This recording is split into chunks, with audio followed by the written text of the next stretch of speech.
আসসালামু আলাইকুম। কেমন আছেন সবাই?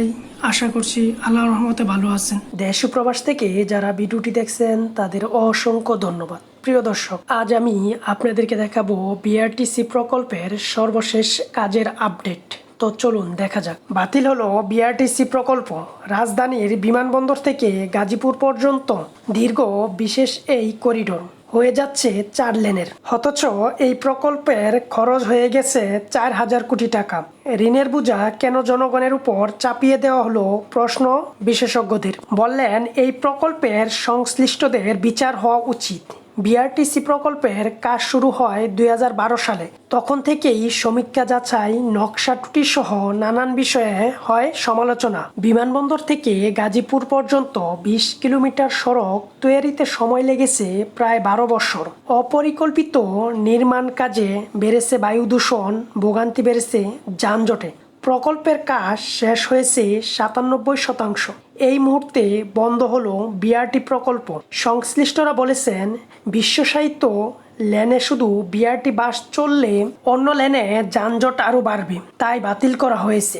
যোগাযোগ বিশেষজ্ঞদের মন্তব্য, লুটপাটের জন্য নেওয়া হয় এই প্রকল্প।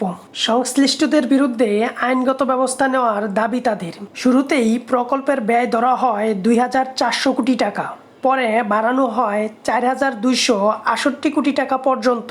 অন্তর্বর্তী সরকারের কাছে আরও 3,000 কোটি টাকা চাওয়া হলে তা ফেরত পাঠান পরিকল্পনা কমিশন। পাহাড় সমান ঋণের বোঝা জনগণের উপর চাপিয়ে দিয়ে বাতিল করা হলো বিআরটি প্রকল্প। একদিকে 4,000 কোটি টাকার অপচয়, অন্যদিকে দীর্ঘ 12 বছরের ভোগান্তি। এই প্রকল্পের ফলে নষ্ট হয় কয়েক লাখ কর্মঘণ্টা। কিন্তু কেন হঠাৎ বাতিল করা হলো এই প্রকল্প?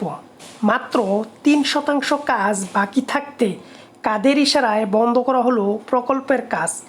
এক যুগ ধরে চলা বিআরটি প্রকল্প অবশেষে ব্যর্থ প্রকল্পে রূপ নিয়েছে। ঢাকা লাইন নামে নিজেদের কোম্পানির বাস চালু করার কথা থাকলেও সেটি আর হচ্ছে না।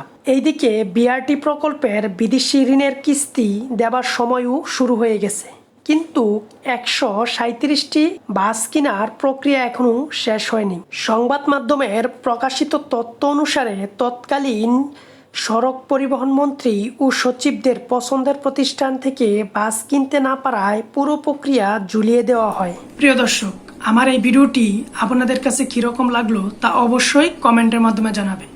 আর কে কীরকম ভিডিও চাচ্ছেন তাও কমেন্টের মাধ্যমে জানাবেন। তো আজ এই পর্যন্তই, আবারও দেখা হবে নতুন কোনো এক ভিডিওতে। সেই পর্যন্ত সবাই ভালো থাকবেন, সুস্থ থাকবেন। আল্লাহ হাফেজ। আসসালামু আলাইকুম।